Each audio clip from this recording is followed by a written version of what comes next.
పితా పుత్ర పవిత్రాత్మ నామమున ఆమెన్. క్రీస్తు ప్రభుని యందు ప్రియ దేవుని బిడ్డలారా, సహోదరి సహోదరులారా, యాత్ర, జూబిలీ యాత్ర, కనాను యాత్ర, ఇది మనందరి పరలోకపు యాత్ర. ఈ శీర్షికతో నిరీక్షణతో కలిసి ప్రయాణిస్తున్న శ్రీసభ యాత్రికులమైన మనం అందరం ఈ జూబిలీ యాత్రలో ఒక్కొక్క రోజు నాటి ఇజ్రాయేలీల ఎడారి యాత్రలో వారికి ఎదురైనటువంటి అనుభూతులను, అనుభవాలను, ఘట్టాలను ధ్యానించుకుంటూ మన యాత్రలో మనకు అవసరమైన అనేకమైన పాఠాలు నేర్చుకుంటూ ప్రతిరోజు మంచి మనసుతో ఈ యాత్రలో, ఈ జూబిలీ రిట్రీట్లో పాలు పంచుకుంటున్న మీ అందరినీ మరొకసారి ప్రేమతో ఆహ్వానిస్తూ ఉన్నాను. ఈరోజు మన యాత్రలో 30వ రోజు ప్రయాణానికి చేరుకుని ఉన్నాము. ఈనాటి మన ధ్యానాంశం శాపం దీవెనగా మారదా? శాపం దీవెనగా మారే అవకాశాలు లేవా? కొన్ని పరిస్థితులు బట్టి, వాతావరణాల బట్టి, మనకు మన కుటుంబములో ఉన్నటువంటి కొన్ని ఇబ్బందులు బట్టి, మనకు ఎదురైనటువంటి కొంతమంది మనుషులను బట్టి పచ్చగా ఉన్నటువంటి మన జీవితాలు కొన్నిసార్లు ఎండిపోయాయేమో. యాత్రలో ముందుకు వెళ్తున్న కొలది కొన్ని చేదు అనుభవాలు ఎదురయ్యి దీవెనకరంగా బ్రతకాల్సిన మనం శాపకరంగా బ్రతుకుతూ హాయిగా నవ్వుతూ ఆనందంగా ఉండాల్సినటువంటి మనం, కారణాలు చాలా ఉండొచ్చు, ఎందుకో మనసులో శాంతి లేక, కుటుంబంలో సమాధానం లేక, దీవెనకరంగా బ్రతకాల్సిన మన యాత్రలో ఒక రకంగా శాపకరంగా, వినాశనకరంగా మనం బ్రతుకుతున్నామేమో. మన ముందు ఉన్నటువంటి ప్రశ్న, శాపకరమైన ఈ దినాలు దీవెనకరమైన దినాలుగా మారవా? చెడు దినాలు జీవిస్తున్నటువంటి మనకు మంచి రోజులు రావా? ఎక్కడ చూసినా చేదు అనుభవాలు ఎదురవుతున్నటువంటి మనకు మధురానుభూతులు ఇక రావా జీవితంలో? ప్రియ దేవుని బిడ్డలారా, శాపం దీవెనగా మారదా? మారితే ఏం చేస్తే మనకున్నటువంటి శాపము కానీ, మనకున్నటువంటి దుఃఖము కానీ దీవెనగా మారగలదు, నాట్యంగా మారగలదు?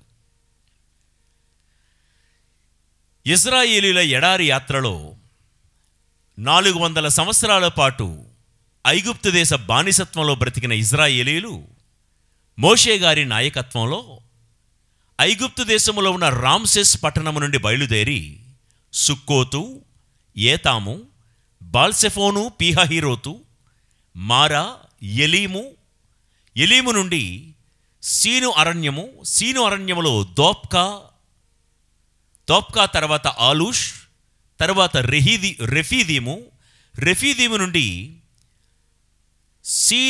రెఫీదీము నుండి హోరేబు అని పిలువబడే సీనాయి పర్వతానికి, దాన్నే దేవుని పర్వతం అంటున్నాం. ఈ సీనాయి అనే ఈ పర్వతం దగ్గర సుమారు 11 నెలల పాటు వారు విడుదల చేశారని, ఎక్కడే the longest stay of their exodus అని మనం వింటూ ఉన్నాం. ఈ సీనాయి నుండి చాలా పాఠాలు నేర్పిస్తూ ఈరోజు మరో పాఠం ఇదే సీనాయి చోటులో నేర్చుకుందాం. శాపం దీవెనగా మారదా అని. ఎవరి శాపం? ప్రియులకు దేవుని బిడ్డలారా, ఇప్పుడు నేను మాట్లాడుతున్న మాట లేవీయుల చరిత్ర మార్చిన చోటు ఈ సీనాయి పర్వతం. ఈ యాకోబుకు 12 మంది కుమారులున్నారు. ఈ 12 మంది కుమారులు కూడా ఇజ్రాయేలు దేశానికి 12 గోత్రాలుగా ఏర్పడ్డారు, మీకు తెలిసిందే. అయితే ఈ యాకోబు కుమారుల్లో 3వ వాడైనటువంటి లేవి, ఇతడి చరిత్ర ఆదికాండం 49వ అధ్యాయంలో లేవీయుల స్థితి ఒకటైతే, నిర్గమకాండం 32వ అధ్యాయం నుండి లేవీయుల స్థితిగతులు విప్లవాత్మకంగా మారిపోయాయి. ఓ రకంగా చెప్పాలంటే లేవీయుల స్థితి పరిస్థితి సీనాయికి ముందు ఆ తర్వాత అన్నట్లు మనం చెప్పుకోవచ్చు. సీనాయికి ముందు, సీనాయి పర్వతానికి రాకముందు లేవీయులు శాపగ్రస్తులు. కానీ సీనాయి పర్వతానికి చేరిన తర్వాత వారి శాపమంతా తుడిచిపెట్టుకుపోయింది. ఏ లేవీయులైతే తమ తండ్రి అయిన యాకోబు చేత శపించబడ్డారో అదే లేవీయులు అందరినీ దీవించే గోత్రముగా మారిపోయింది. ప్రియులకు దేవుని బిడ్డలారా, ఎలా ఈ శపించబడిన లేవీయులు దీవించే యాజకులుగా ఎలా మారారు? అలా మారడానికి పరిస్థితులేంటో మనం విందాం. దీనికంటే ముందు అసలు ఈ లేవీయులు అనేబడే వాళ్ళు ఎందుకు శపించబడ్డారు, ఎవరి ద్వారా శపించబడ్డారు? మన జీవిత యాత్రలో కూడా సజావుగా సాగిపోతున్న మన ప్రయాణంలో ఏం చేస్తే మనం కూడా శాపాలు మూటగొట్టుకుంటామో ఒక క్షణం ముందుగా విందామండి. లేవీయులు అనగా, లేవి అనగా అంటుకొనుట, హత్తుకొనుట అని అర్థం.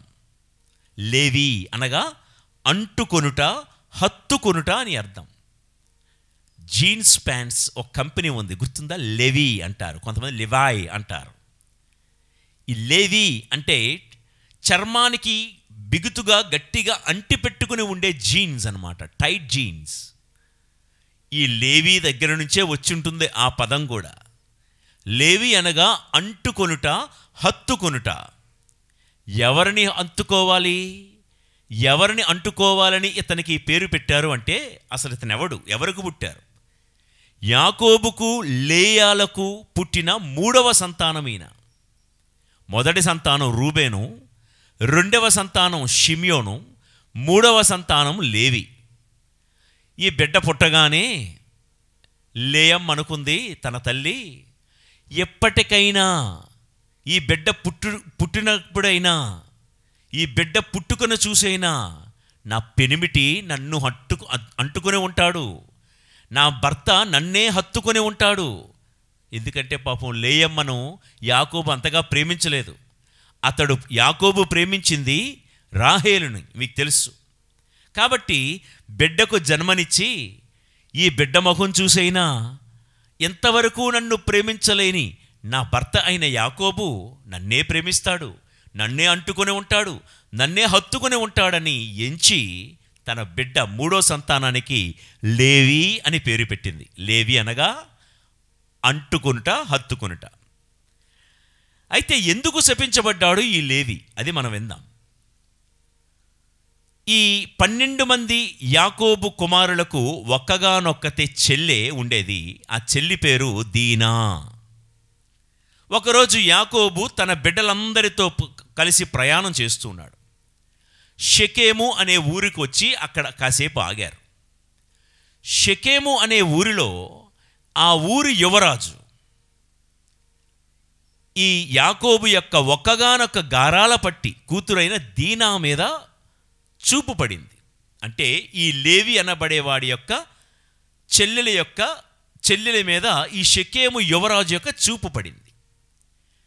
చూశాడు, ఆమెను కామించాడు, మోహించాడు, ఆమెను చెరచి మానభంగం చేశాడు. ఇది జరిగింది. షెకెము అనే ఆ ఊరిలో ఆ ఊరి యువరాజు తన చెల్లెల్ని చెరిచాడు, మానభంగం చేశారని మిగతా అన్నలందరూ కూడా మండిపోయారు. అందరికంటే షిమ్యోను, లేవి అనే ఈ ఇద్దరు కూడా కోపంతో రగిలిపోయారు. అయితే మానభంగం చేశాడు కానీ ఈ షెకెము యువరాజు తన తండ్రితో పాటు యాకోబు దగ్గరికి వచ్చి అంటాడు, అయిందేదో అయిపోయింది, అయిందేదో అయిపోయింది, మీ అమ్మాయిని మేము పెళ్లి చేసుకుంటాం అని మాట్లాడుతూ ఉంటే అందరిలో కోపం ఉంది. కానీ కోపంతో ఎక్కువ రగిలిపోయింది ఎవరు? ఈ లేవి, షిమ్యోను. అయితే ఒక కండిషన్ పెట్టారు. సరే, మా చెల్లాయిని పెళ్లి చేసుకోవచ్చు, కానీ మా ఆచారం, మా సాంప్రదాయం ప్రకారం మీ ఊర్లో వాళ్ళందరూ కూడా మీకు ఈ వివాహం కావాలంటే మాలాగా మీరు కూడా సున్నతి ఆచారం పాటించాలి. అంటే పురుషులందరూ కూడా వారి చర్మాగ్రాలను కత్తిరించుకోవాలి, ఇది సున్నతి. అంటే వీళ్ళు కట్నం కింద అది అడిగారో, లేకపోతే ఈ రోజుల్లో కూడా చూడండి పెళ్ళిళ్ళ విషయంలో కొంతమంది పెళ్లి కోసమని జ్ఞానస్నానం పొందే మహానుభావులు ఉన్నారు చాలామంది. గుళ్ళో వివాహం జరగాలి, గుళ్ళో పెళ్ళి కావాలి. గుళ్ళో పెళ్ళి కావాలంటే ఏమవ్వాలి? క్యాథలిక్గా అవ్వాలి. క్యాథలిక్ అవ్వాలంటే జ్ఞానస్నానం తీసుకోవాలి. లేకపోతే పెళ్ళి ఎవరు అని తెలిసి, సరేనండి మేము జ్ఞానస్నానం తీసుకుంటాం అంటే, నువ్వు జ్ఞానస్నానం తీసుకుంటున్నది నిజంగా నమ్మి కాదు, నీకు పెళ్ళి కావాలి కాబట్టి జ్ఞానస్నానం తీసుకుంటున్నావు. అలా ఈ రోజుల్లో కూడా జరుగుతుంది కదా. ఆ రోజుల్లో కూడా నీకు పెళ్ళి కావాలంటే మా చెల్లెలితో మాలాగా నీవు కూడా సున్నతి పొందాలి అని అన్నారు, కండిషన్ పెట్టారు. సరే, షెకెములో ఉన్నటువంటి పురుషులందరూ కూడా సున్నతి సాంప్రదాయం పాటించి, సున్నతి అనగానే చర్మాగ్రాన్ని కట్ చేస్తారు కాబట్టి, ఆ రోజు సున్నతి పాటించిన తర్వాత షెకెము నగరంలో పురుషులందరూ గాయమవుతుంది కదండి, ఒంటికి గాయం పాలై అలాగా రెస్ట్ తీసుకుంటూ ఉన్నారు, నీరసంగా ఉన్నారు. ఇదే అదును అని అనుకొని అప్పటికే కోపంతో రగిలిపోతున్నారు కదా లేవీ షిమ్యోనులు. వెంటనే ఆ రోజు రాత్రి షెకెము నగరం మీదకు దాడి చేసి కనిపించిన వాళ్ళందరినీ కూడా నరుక్కుంటూ వెళ్ళిపోయారు, చంపుకుంటూ వెళ్ళిపోయారు. అరే వీళ్ళు తిరగబడుతున్నారని లేచి ఎదురు తిరుగుదామన్నా సరే షెకెములో ఉన్న పురుషులెవ్వరికీ కూడా శక్తి లేదు. ఎందుకంటే ఆల్రెడీ సున్నతి వలన గాయం పాలై ఉన్నారు, నీరసంగా ఉన్నారు. నీరసంగా చేతకానితనంలో ఉన్నటువంటి షెకెము పురుషులందరి మీద మా చెల్లెలను మానభంగం చేస్తారా, మా ఇంటి పరువు తీస్తారా అనే కోపంతో ఉగ్రులైపోయినటువంటి లేవీ షిమ్యోనులు షెకెము నగరం మీద దాడి చేసి పురుషులందరినీ చంపేశారు. ఇది జరిగిన సంగతి. ప్రియులారా, ఇక్కడ ఒక మాట, చరిత్రలో మొట్టమొదటి పరువు హత్య ఇక్కడే జరిగిందండి. వీళ్ళు ఏమంటున్నారంటే, లేవీ షిమ్యోనులకి ఎందుకు అంత కోపం వచ్చింది? సున్నతి సంస్కారం లేని మీకు సున్నతి సంస్కారం ఉన్న మా కుటుంబంలో ఉన్న పిల్ల కావాల్సి వచ్చిందా? ఇంకా అర్థమైనట్లు చెప్పమంటారా? అగ్రకులస్థులమైన మాతో నిమ్న జాతికి చెందినటువంటి మీరు వియ్యమందడానికి వస్తారా? మీకెన్ని గుండెలు, మీకెంత ధైర్యం, మీరెంత, మీ బతుకెంత? మా ఇంటి అమ్మాయిని మీరు వివాహం చేసుకుంటారా? మా ఇంటి అమ్మాయిని మీరు ప్రేమిస్తారా? మా ఇంటి అమ్మాయిని మీరు చెరస్తారా, మానభంగం చేస్తారా అని,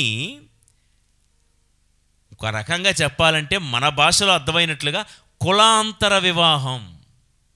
కులాంతర వివాహానికి ఒప్పని లేవీ షిమ్యోనులు షెకెము మీద దాడి చేసి రక్తపు టేర్లు పారించారు.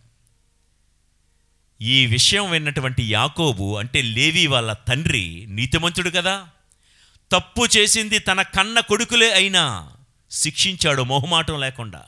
That is Jacob. నీతిమంతుడు కాబట్టి తప్పు చేసింది నా కొడుకులే కదా అని వెనకేసుకు రాలేదు, సమర్థించుకుంటూ రాలేదు, బుకాయించలేదు. తప్పు చేసింది తన కన్న కొడుకులైనా వెనకేసుకు రాకుండా ఆదికాండం 49వ అధ్యాయము 6-7 వచనాల్లో షిమ్యోను లేవీలను ఏమని శపించారో ఒకసారి విందామండి. నేను వారి పన్నాగములను అంగీకరింపను. తన కన్న తండ్రి అయిన యాకోబు శపిస్తూ ఇట్లా అంటున్నాడు, నేను వారి మంత్రాలోచనలలో పాల్గొనను.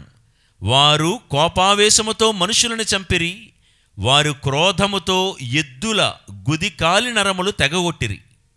దారుణమైన వారి ఆగ్రహము నిందాపూరితము, ఉగ్రమైన వారి కోపము శాపార్హము. వారిని యాకోబు దేశములో చిందరవందర చేసెదను, వారిని ఇజ్రాయేలు భూమిలో చల్లా చెదరు చేసెదను అని కన్న తండ్రి యాకోబు చేత శపించబడ్డారు షిమ్యోను, లేవి అనేటువంటి వాళ్ళు. వాళ్ళతో పాటు వాళ్ళ గోత్రం మొత్తం శపించబడింది. ప్రియులకు దేవుని బిడ్డలారా, నిజమే, జీవితంలో ప్రాణం తీసే హక్కు ఎవరికీ లేదండి. కులం పేరిట, గోత్రం పేరిట, మతం పేరిట, అంతస్తు పేరిట ఎప్పుడు ఎవరిని నిందించద్దు, దూషించద్దు. లేవీ షిమ్యోనులు చేసిన తప్పిదే. మా గోత్రంతో మీరు వియ్యమందడమా?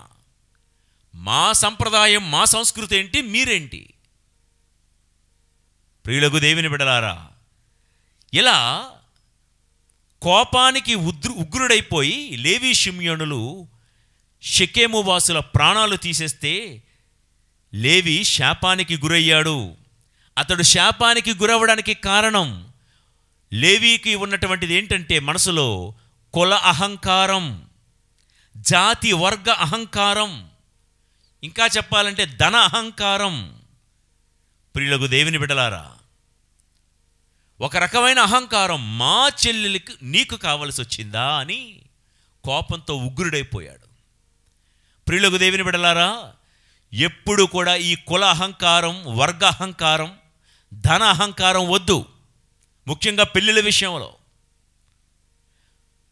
ఇద్దరు ప్రేమించుకుంటే తల్లిదండ్రులకు పెద్దలకు వచ్చి ఒప్పించి పెళ్లి చేసుకోవాలి. కానీ ఏం జరుగుతుందో తెలుసా? కొంతమంది, మనకు ఆ ఫీలింగ్ ఉండకపోవచ్చు, కానీ కొంతమంది చుట్టాలు బంధువులు మన చెవుల్లో జోరీగల్లాగా చేరి ఏవేవో నూరు పోస్తూ ఉంటారండి. ఏవేవో నూరు పోస్తూ ఉంటారు. మనమేంటి వాళ్ళేంటి, మనంతస్తేంటి వాళ్ళంతస్తేంటి, మన కులమేంటి వాళ్ళ కులమేంటి అని ఏవేవో చెప్పి పురుగొలుపుతారు. అదే జరిగింది కొన్ని సంవత్సరాల క్రితం వరంగల్లో ఆ శ్రీమంతుడు కోటీశ్వరుడైనటువంటి ఆ తండ్రికి ఒక్కగానొక కూతురు. ఆ కూతురు ఒక నిమ్న కులస్థుడైనటువంటి ఒక అతన్ని ప్రేమించింది. ఈ విషయాన్ని తెలుసుకుంది. ఇంట్లో వెళ్ళి చెప్తే ఒప్పుకోలేదు. వాళ్ళు వెళ్ళి పెళ్లి చేసుకున్నారు. పెళ్లి చేసుకున్నారనేటువంటి కోపంతో తండ్రి కొన్నాళ్ళు తట్టుకున్నాడు. కానీ కొంతమంది జోరీగల్లాగా తండ్రి చెవులో చేరి అవి ఇవి ఇవి అవని చెప్తే కన్న తండ్రి కూతురు పెళ్లి చేసుకున్నటువంటి ఆ వ్యక్తిని చంపించడానికి సుపారీ ఇచ్చి చంపించేశాడు. పోని చంపించేశాడు, వీడేమైనా బతికున్నాడా అంటే చంపించిన వాడు కూడా చివరికి తండ్రి కూడా ఆత్మహత్య చేసుకుని చనిపోయాడు. మనం అందరం కూడా విన్నవి చూసిన విషయాలు ఇవన్నీ కూడా. ఒక్క మాట చెప్తాను వినండి. ఒక మనిషి ప్రాణం తీసే హక్కు ఎవరికీ లేదు. ప్రాణం తీస్తే శాపం పాలైపోతాము, నాశనమైపోతాము. ఒక మనిషి ప్రాణం తీస్తేనే మాత్రమే కాదు, ఒక మనిషి మానం తీసినా శాపమైపోతాము. అంత మాత్రమే కాదు, ఎదుటి వ్యక్తి యొక్క పరువు తీసే హక్కు కూడా ఎవరికీ లేదు. ప్రాణం తీసేస్తేనే కాదు, మానం తీస్తేనే కాదు, పరువు తీసినా కూడా ప్రియులకు దేవుని బిడ్డలారా శాపం పాలైపోయే ప్రమాదం ఉంది లేవీలాగా. కాబట్టి లేవి అనేవారు శాపం పాలవ్వడానికి కారణం నంబర్ 1 కుల అహంకారం, జాతి అహంకారం. మేము అది, మీరు ఇది అనేటువంటి విభేదాలు. ఎప్పుడూ కూడా మనకున్న స్థితిని బట్టి ఎదుటివారిని దూషించద్దు, హింసించద్దు. శాపమైపోవడానికి, పతనమైపోవడానికి, నాశనమైపోవడానికి పరులను దూషించడం, కులం పేరిటో, మతం పేరిటో, వర్గం పేరిటో, ప్రాంతం పేరిటో, ఇది తొలి కారణం, గుర్తించండి. ఇక రెండో కారణం, లేవి శాపం పాలు కావడానికి కారణం. శాపం దీవెనగా మారడానికి ఏం చేయాలో చెప్పే ముందు అసలు ఒక వ్యక్తి ఎందుకు శాపం పాలవ్వాల్సి వస్తుంది?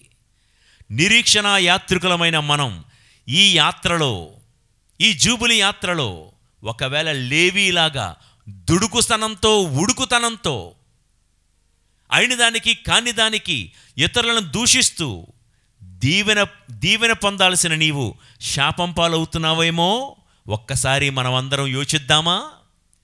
లేవి శాపం పాలు కావడానికి రెండో కారణం తనలో ఉన్న కోపం, విపరీతమైన కోపం లేవికి. తన కోపం వలన నంబర్ 1 శపించబడ్డాడు, నంబర్ 2 కుటుంబం నుండి వెలివేయబడ్డాడు, విభజింపబడ్డాడు, సమాజం నుండి చెదరగొట్టబడ్డాడు లేవి. ప్రియులారా, సృష్టిలో పరలోకంలో జరిగిన మొదటి పాపం ఏంటో తెలుసా? పరలోకంలో పాపం జరిగిద్దా అండి అంటే లూసిఫర్. దేవుడు సృష్టించిన దూత లూసిఫర్. కానీ లూసిఫర్ పరలోకంలో ఏం చెప్పాడు? మేము దేవుడిని ఎందుకు ఆరాధించడం? మేము కూడా ఏమైనా తక్కువ తిన్నామా? మేము కూడా దేవుడితో సమానంగా మాకు అన్నీ కావాలి అని పరలోకంలో విప్లవాన్ని రేపాడు లూసిఫర్. అందుకే సృష్టి మొత్తం పరలోకంలో జరిగిన తొలి పాపం గర్వం, అహంకారం అయితే భూలోకంలో జరిగిన మొదటి పాపం కోపం వలన జరిగింది. ఏదెను తోట నుండి చెదరగొట్టబడిన తర్వాత భూలోకంలో జరిగిన మొట్టమొదటి పాపం కోపం వల్ల జరిగింది. ఏం కోపం? కయీనుకి ఆబేలు మీద ఉన్న కోపం. ఆదికాండం 4వ అధ్యాయం 56వ వచనంలో ఈ విషయాన్ని మనం చదువుతాం. కయీనుకి ఆబేలు మీద కోపం, అందుకనే కయీనును హత్య చేశాడు. ప్రియులకు దేవుని బిడలారా, చిన్నప్పుడు చదువుకున్నాం, తన కోపమే తనకు శత్రువు అని. మనలో ఉన్న కోపావేశాలు మనకు కీడును తెచ్చిపెడతాయి, చేటును తెచ్చిపెడతాయి, మనకు నష్టాన్ని శాపాన్ని కొని తెచ్చిపెడతాయి. మనలో ఉన్న కోపం ప్రియులకు దేవుని బిడలారా. ఆ మధ్య ఎక్కడో ఎప్పుడో చదివినట్టు గుర్తు, మీకు వినిపిస్తాను ఆ మాట. బంగారం లాంటి మాట. అవసరము లేని కోపం, అర్థం లేని ఆవేశం ఈరోజు నీకు బాగానే ఉంటాయి, కానీ రేపు నిన్ను ఒంటరిని చేస్తాయి. జాగ్రత్త. ఎంత చక్క మాట అండి, ఎంత చక్కని మాట. అవసరము లేని కోపం. కోపం బహుశా కొన్ని చోట్ల అవసరమే. పిల్లల్ని చక్కదిద్దే క్రమంలో కాసింత సున్నితమైన కోపం అవసరమే. సంఘంలో విశ్వాసులను హెచ్చరించే క్రమంలో బోధకులమైన మాకు కాస్త సున్నితమైన కోపం అవసరమే. కానీ ఇక్కడ చెప్తున్న మాట ఏంటంటే, అవసరము లేని కోపం, అర్థం లేని ఆవేశం ఈరోజు నీకు బాగానే ఉంటాయి, కానీ రేపు నిన్ను ఒంటరిని చేస్తాయి. జాగ్రత్త. అంటే ఇప్పుడు ఈరోజు మనకి దగ్గర డబ్బులున్నాయనో, మనం ఒక కుర్చీలో కూర్చొని అధికారాన్ని వెలగడుతున్నామనో, మనం పదవిలో ఉన్నాము, హోదాలో ఉన్నాము, అధికారంలో ఉన్నాం కాబట్టి, ఇప్పుడు నీకు అన్నీ ఉన్నాయి కాబట్టి నువ్వు కోపగించిన ప్రజలు నిన్ను భరిస్తారు. ప్రజలు భరిస్తారు. ఎందుకంటే అమ్మో పదవిలో ఉన్నారు కాబట్టి ఏమన్నా సైలెంట్గా ఉంటారు. సైలెంట్గా ఉన్నారు కదా అని ఇంకా ఇంకా ఇంకా మనం రెచ్చిపోవాల్సిన అవసరం లేదు. నీ పదవి కొంతకాలమే, చివరికి మన ఆయుష్ కూడా కొంతకాలమేనండి. కాబట్టి అవసరము లేని కోపం, అర్థం లేని ఆవేశం ఇప్పుడు బాగానే ఉంటాయి, కానీ తర్వాత నిన్ను ఒంటరి చేసేస్తాయి. పదవుందనో ధనం ఉందనో ఈరోజు కోపగించిన ప్రజలు భరిస్తారు, కానీ రేపు అవన్నీ పోయాక ధనం పోతుంది, అధికారం పోతుంది, పదవులు పోతాయి, హోదాలు పోతాయి. ఇవన్నీ పోయాక నువ్వెవరినైతే కోపగించావో వాళ్ళెవరు నీ దగ్గరికి రారు, ఒంటరి వాణివి అయిపోతావు అని ఈ మాటకు అర్థం. ప్రియులారా, కోపిష్టివాణ్ణి సమాజం, కుటుంబం విభజిస్తుంది, చెదరగొడుతుంది. కోపిష్టివాడి దగ్గరికి ఎవరు రారండి ప్రియులకు దేవుని బిడ్డలారా. కాబట్టి కోపిష్టితనం అనేటువంటిది చాలా చాలా అది మనకు చేటును తీసుకొస్తుంది, మనకు శాపాన్ని తీసుకొస్తుంది. మరో బంగారం లాంటి మాట చెప్తాను వినండి.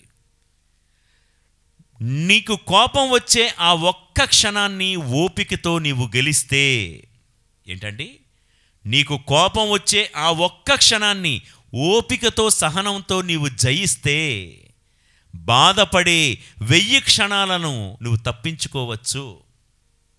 కోపం వచ్చే ఆ ఒక్క క్షణాన్ని నువ్వు గెలువు చాలు. నువ్వు బాధపడే 1000 క్షణాలను నువ్వు తప్పించుకోవచ్చు. అందుకే పౌలు గారు ఎఫెసీయులకు వ్రాసిన లేఖ 4వ అధ్యాయము 26వ వచనంలో ఈ మాట అంటున్నారండి. కనుకనే ఒకవేళ మీకు కోపం వచ్చినచో ఆ కోపము మిమ్ము పాపములోనికి లాగుకొని పోకుండా చూచుకొనుడు. సూర్యుడు అస్తమించులోగా మీ కోపము చల్లారిపోవలెను. విన్నారండి? ఒకవేళ కోపం వచ్చినా సూర్యుడు అస్తమించులోగానే ఆ కోపం చల్లారిపోవాలంట. ఎందుకు ఈ మాట అన్నారు? సూర్యుడు అస్తమించులోగానే కోపం ఎందుకు చల్లారిపోవాలి? ఇజ్రాయేలు ప్రజలకు రోజు ఎప్పుడు స్టార్ట్ అవుతుందంటే సాయంకాలం 6 నుండి మరుసటి రోజు సాయంకాలం 6 వరకు ఒక రోజు వాళ్ళకి లెక్క. ఈరోజు సాయంకాలం 6 గంటల నుంచి మరుసటి రోజు సాయంకాలం 6 గంటల వరకు ఉన్న 24 గంటలు వాళ్లకు ఒక రోజు కింద లెక్క.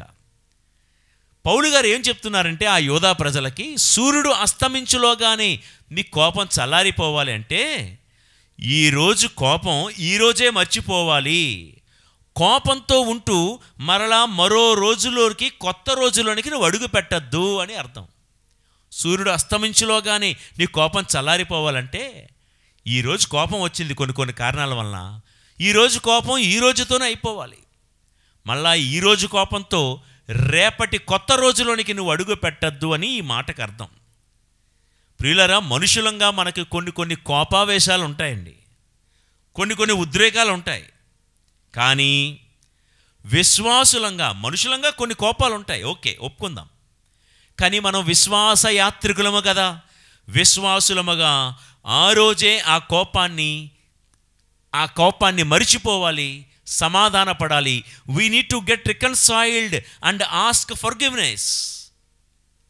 మనం మనుషులమే, కోపాలుంటాయి. కానీ విశ్వాసులంగా ఏ రోజు కోపం ఆ రోజే అణిగిపోవాలి. అంతేగాని నేనేంటి, నా లెవెల్ ఏంటి, నా హోదా ఏంటి, మా అంతస్తు ఏంటి, మా స్థాయి ఏంటి అని రకరకాల ప్రగల్భాలు అనవసరం ప్రియులకు దేవుని బిడ్డలారా. సరే, ఇప్పుడు లేవి అనబడేవాడు ఎందుకు శాపగ్రస్తుడయ్యాడో మనం విన్నాం. నెంబర్ 1, జాతి అహంకారం, కుల అహంకారం, మేమేంటి నువ్వేంటి అనే ఒక భేదాభిప్రాయం. నీకు మా చెల్లెలు కావాల్సి వచ్చిందా అని ఒక రోషం. ఇది అతడికి కష్టాలు తెచ్చిపెట్టింది. కులం పేరిటో, వర్గం పేరిటో, మతం పేరిటో ఇతరులను దూషించడం వలన లేవి శాపగ్రస్తుడయ్యాడు. ఓకే. రెండవది, తన కోపమే తనకు శత్రువైంది, శాపాన్ని మూటగొట్టుకునేలా చేసింది. రెండవది, కోపం అతన్ని శాపం పాలయ్యేలా చేసింది. ఇప్పుడు ఆదికాండం 49వ అధ్యాయంలో యాకోబు చేత శపించబడ్డాడు లేవి. ఓకే. ఇలా శపించబడిన ఈ లేవి దీవించే యాజకుడిగా ఎలా మారాడు? ఇది ఈరోజు మన ధ్యానాంశం. శాపం దీవెనగా మారదా? మారే అవకాశాలు లేవా? దేవుడు అంటున్నాడు, ఖచ్చితంగా. గతంలో నీవు కానీ, నీ తల్లిదండ్రులు కానీ, నీ పూర్వీకులు కానీ ఏం చేశారో శాపం పాలయ్యావేమో. శాపం పాలైనా ఇంకా నీవు దీవెనకరంగా మారగలవు, 10 మందిని దీవించే స్థాయికి నువ్వు చేరగలవు. ఏం చేస్తే మనం శాపాన్ని పోగొట్టుకుని దీవెనకరంగా మారగలమో విందాం. ద్వితీయోపదేశకాండం 10వ అధ్యాయం 8వ వచనంలో యాజకులకు అంటే లేవీయులకు దేవుడిచ్చే భాగ్యాలు ఒక్కసారి చదువుతాను, వినండి. ద్వితీయోపదేశకాండం 10:8. ఆ సమయమున నిబంధన మందసమును మోయుటకును, యాజకులుగా సేవ చేయుటకును, దేవుని పేర ప్రజలను దీవించుటకును ప్రభువు లేవీ తెగవారిని నియమించెను. నేటికి వారు ఈ కార్యములు చేయుచునే ఉన్నారు. ప్రియ దేవుని బిడ్డలారా, ఎంత భాగ్యమండి! ఒకప్పుడు శాపగ్రస్తులైనటువంటి వీరు లేవీయులు ఎంత భాగ్యాలంట. నెంబర్ 1, దేవుడి యొక్క నిబంధన మందసాన్ని భుజాల మీద మోసే హక్కు, అధికారం దేవుడు లేవీయులకి ఇచ్చాడు. రెండవది, దేవుని పేరిట ప్రజలను దీవించే హక్కు, అధికారం దేవుడు లేవీయులకే ఇచ్చాడు. దేవుడి మందిరములో యాజకులుగా సేవ చేసే భాగ్యం దేవుడు లేవీయులకే ఇచ్చారు. ప్రియులకు దేవుని బిడ్డలారా, ఈ మాట నేను చదువుతున్నప్పుడు, ఈ ప్రసంగాన్ని ప్రిపేర్ అవుతున్నప్పుడు నాకు ఒకటే అనిపించిందండి. మీరు చూస్తున్నారే, ఈ గురువులు ఏదో పెద్ద ఆకాశం నుంచి ఊడిపడ్డారని మేము ఈ సేవ చేయటం లేదండి. ఏదో మా బ్యాక్గ్రౌండ్ చాలా గొప్పది కాబట్టి దేవుడు మమ్మల్ని ఈ సేవకు ఎన్నుకోలేదండి. జస్ట్ నిమిత్త మాత్రులం. ఒక రకంగా చెప్పాలంటే మీలో చాలామంది కంటే మా గతం కానీ, మా బ్యాక్గ్రౌండ్ కానీ చాలా దారుణమైనదని చెప్పొచ్చు. లేవి యొక్క బ్యాక్గ్రౌండ్ శాపగ్రస్తమైన బ్యాక్గ్రౌండ్. మా పుట్టుక కానీ, మేము పెరిగే విధానం కానీ మీలో చాలామంది కంటే శాపగ్రస్తమైనటువంటి ప్రాంతాల నుంచి వచ్చిన, శాపగ్రస్తమైనటువంటి కుటుంబాల నుంచి వచ్చిన, శాపగ్రస్తమైనటువంటి ఒక వాతావరణం నుండి వచ్చిన దేవుడు లేవీయులను ఎలాగైతే తన భుజాల మీద మోయించుకున్నాడో, యాజకులుగా దేవాలయంలో పనికి నియమించాడో, లేవీయులను ఎలాగైతే ఆయన పేరిట ప్రజలను దీవించడానికి నియమించుకున్నాడో, గురు పట్టాభిషేకం అనే అభిషేక దేవద్రవ్యానుమానము ద్వారా దేవుడు ఈ పనికి మాలిన వారిని, ఈ శాపగ్రస్తమైన వారిని, లోకము చేత హీనముగా, నీచముగా, తక్కువగా ఎంచబడినటువంటి వారిని దేవుడు బలిపీఠం మీద నిలబడేలా చేశాడు. మీరు చూస్తున్న ఈ గురువులు, మీరు ఏ దేవాలయానికి వెళ్ళినా మీ కళ్ళ ఎదుట పూజాబలి సమర్పించే ఈ గురువులకు ఆ స్థానం, ఆ స్థాయి, అంత అంతస్తు, అంత అభిషేకం ఇచ్చింది లేవీయులను, శాపగ్రస్తులైన లేవీయులను దీవించే యాజకులుగా మార్చే ఆ దేవుడే ఈ గురువులను. చాలామంది అనుకుంటూ ఉంటారు, వీళ్ళు గురువైపోయారా, వాళ్ళ ఇంట్లో వాళ్ళ అబ్బాయి ఎట్లా గురువయ్యాడు? ఇది మానవులకు అసాధ్యం, కానీ దేవుడికి సమస్తము సాధ్యమే. ప్రతి గురువు కథను ఒక్కసారి కదిపితే ఎన్నో కథలు చెప్తారు. ప్రతి గురువు వెనకాతల ఒక పాపపు చరిత్ర ఉంటుంది ప్రియులకు దేవుని బిడ్డలారా. ఎస్, ఆకాశము నుండి ఊడిపడినటువంటి, రాలిపడినటువంటి ధ్రువతారలేమీ కాదు గురువులు. పౌలు గారు అంటారు, మేము కేవలము వట్టి పాత్రలమే, మట్టి పాత్రలమే.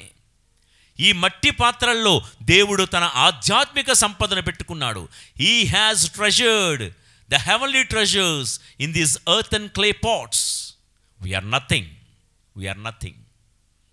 కాబట్టి సరే, అంటే గురువుల గురించి ఒక మాట చెప్పాలని అనిపించి మీతో పంచుకున్నాను. కాబట్టి ప్రియులకు దేవుని బిడ్డలారా, మీరు అనుకున్నట్లుగా వారికి ఏమీ మానవాతీత శక్తులేమి లేవు గురువులకి. మీరు అనుకుంటున్నట్లుగా మీలో చాలామంది కంటే భక్తిలో కానీ, సంస్కారంలో కానీ, తెలివితేటల్లో కానీ మీకంటే చాలా తక్కువైన వాళ్ళు. ఎస్, అన్ని విధాలా మీకంటే తక్కువైన వాళ్ళే. కానీ ఇది దేవుడి మహా కృప, కృప వెంబడి కృప, గ్రేస్ అపాన్ గ్రేస్ అంటారే, దేవుడి మహాకృప. ఈ గురువుని ఆ మూల నుండి ఈ మూల నుండి దేవుడు లేవీయులందరినీ దీవించే యాజకులుగా మార్చినట్లుగా.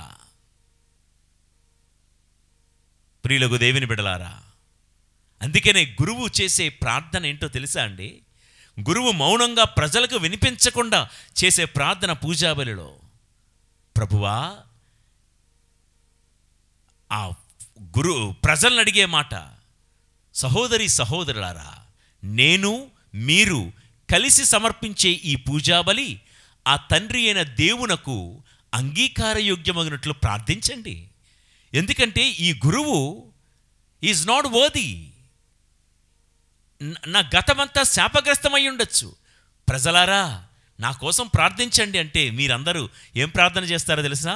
ప్రభువు తన నామస్తుతి మహిమల కొరకును, తన ప్రయోజనముల కొరకును, తన శ్రీసభ ప్రయోజనముల కొరకును మీ కర్మల ద్వారా ఈ బలిని స్వీకరింతురుగాక. మీ కర్మల మీరే ప్రార్థన చేస్తారండి. దేవుడు మీరు అర్పించే ఈ కర్మల ద్వారా ఈ బలిని స్వీకరింతురుగాక అని. మరి అందుకే కదండి మీరు ప్రార్థిస్తేనే మేము అక్కడ ఉన్నామండి. మీ ప్రార్థన ద్వారానే మేము అర్పించు ఈ పూజా నైవేద్యము దేవుని చేరుతుందండి. ప్రార్థించేది మీరే, విమర్శించేది మీరే అయితే ఒకే వరలో రెండు కత్తులు ఎలా ఉంటాయి ప్రియులరా? ఒకే మనసులో గురువు గురించి దురభిప్రాయము, సదభిప్రాయం ఎలా కలిగి జీవించగలరు? అయితే ఆ పడవ మీదైనా కాలు పెట్టాలి, లేదా ఈ పడవ మీదైనా కాలు పెట్టాలి కదా. సరే, ఇక్కడికి వద్దాం. శపించబడినటువంటి లేవి దీవించే యాజకుడిగా ఎలా మారాడు? ఈ మార్పు, శపించబడిన ఈ గోత్రం దీవించే గోత్రంగా ఎలా మారిపోయింది అంటే, ఈ మార్పు సీనాయి పర్వతం వద్ద జరిగింది. సీనాయి దగ్గర ఏం జరిగింది ఒకసారి విందాం. నిన్నటి రోజున రాతి పలకల మీద దేవుడి చేతి వ్రాత, దేవుడు మోషే గారికి 2 పలకల నిండా 10 ఆజ్ఞలు ఇచ్చారు. విన్నాం నిన్న. సీనాయి కొండ మీదకు మోషే వెళ్ళాడు. 40 దివారాత్రములు ఉపవాసం ఉండి ప్రార్థన చేస్తే దేవుడు తన చేతి వ్రాతతో 10 ఆజ్ఞల పలకలు ఇచ్చాడు.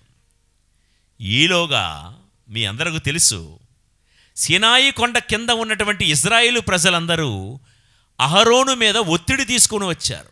ఏమని? మోషే వెళ్ళిపోయాడు, వెళ్ళి చాలా రోజులైంది, ఉన్నాడో లేదో తెలీదు, వస్తాడో రాడో తెలీదు. ఇదిగో మా దగ్గరున్న బంగారం అంతా అహరోను నీకు ఇస్తాం, నువ్వే ఒక బంగారు పోత దూడను తయారు చేయాలి, తయారు చేసి మేమందరం కూడా ఊరేగించుకొని పండగ చేసుకుంటాం. ఎందుకంటే ఐగుప్తు దేశ బానిసత్వము నుండి మమ్మల్ని విడిపించుకొని ఇంతవరకు నడిపించుకుని వచ్చింది ఈ బంగారు పోత దూడే అని ప్రజలందరూ సినాయి కొండ మీద నుండి బంగారు దూడను ఆరాధిస్తూ ఉంటే, సినాయి కొండ దిగుతూ వస్తున్నటువంటి మోషే కోపోద్రిక్తుడైపోయి దేవుడిచ్చిన 2 రాతి పలకలను పగలగొట్టి కోపంతో అంటున్నాడు, శాపగ్రస్తులైన ఇజ్రాయేలు ప్రజలారా, దేవుని ఉగ్రత మీ మీద ఉంటుంది. ఇదిగో నేను మీ అందరికీ చెప్తున్నాను, 12 గోత్రాలులారా వినండి. మీలో ఎవరు ఆ బంగారు పోత దూడను వదిలి యావే అయిన దేవుడి పక్షానికి వస్తారు? మళ్ళా చెప్తున్నాను, నేను చెప్పేది ఎవరో ఒక గోత్రానికి సంబంధించింది కాదు. It's a open call to everybody. Open call. ఎవరు బంగారు దూడ పక్షాన ఉంటారు, ఎవరు దేవుడి పక్షానికి వస్తారంటే 12 గోత్రాలు విన్నారండి. ఒక్కడంటే ఒక్కడు కూడా కదలలేదండి. అందరూ బంగారు దూడ పక్షాన నిలబడిపోయారు. కదిలేడండి ఒకే ఒక గోత్రం, లేవీయ గోత్రం. బంగారు పోత దూడను వదిలి దూడ పక్షాన వీడి యావే పక్షానికి చేరిరి. లేవీయులు 12 గోత్రాల వాళ్ళు విన్నారు. తమకు నచ్చినట్లుగా మళ్ళా బంగారు దూడ చుట్టూ ప్రదక్షిణలు పండగలు చేసి తాగేవాడు తాగుతున్నాడు, తూగేవాడు తూగుతూ ఉన్నాడు. ఇక అపవిత్రమైన కార్యాలు చేసే వాళ్ళందరూ చేసుకుంటూనే ఉన్నారు. మోషే ఇచ్చిన ఆ పిలుపుకు స్పందించిన వాళ్ళు ఒకే ఒకరు లేవీయులు. తండ్రి చేత శపించబడినటువంటి ఈ లేవీ గోత్రం తమ శాపాన్ని ఎలా చెరిపేసుకుందంటే దేవుడు పక్షాన చేరి.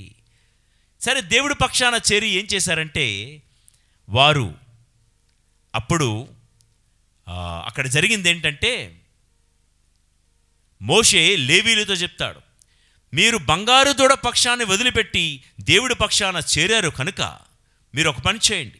మీ కత్తిలో మీ వరలో కత్తిలు పెట్టుకొని అక్కడ బంగారు దూడను ఆరాధిస్తున్నటువంటి వారందరినీ వెళ్ళి, వారు వీరు అనే తేడా లేదు, వాడు నా బంధువే, వాడు నా చుట్టమే అనే తేడా లేకుండా అందరినీ కూడా మీరు సంహరించండి అంటే, ఈ లేవీయులు దేవుడి పక్షాన చేరి దేవుడి మీద ఉన్న ప్రేమతో రోషంతో వెళ్ళి అక్కడ సుమారు 3000 మంది ఇజ్రాయేలీయులను చంపిన తర్వాత యావే దేవునకు తాము ప్రతిష్ఠించుకొనిరి. ప్రియులకు దేవుని బిడ్డలారా, నిన్నటి వరకు శాపగ్రస్తులైనటువంటి లేవీయులు సీనాయి పర్వతం వద్ద దీవించబడిన యాజకులుగా మారారు. ప్రియులకు దేవుని బిడ్డలారా, తండ్రి ఇచ్చిన శాపాన్ని లేవీయులు వారి యొక్క చాయిస్ వలన దీవెనకరంగా మార్చుకున్నారు. Today you two can make a good choice in your life. నీవు కూడా లేవీయుల మాదిరిగా ఒక మంచి నిర్ణయం తీసుకుంటే, నీవు తీసుకున్న ఆ నిర్ణయమే నీ గత జీవితపు శాపాన్ని దీవెనకరంగా మార్చగలదు.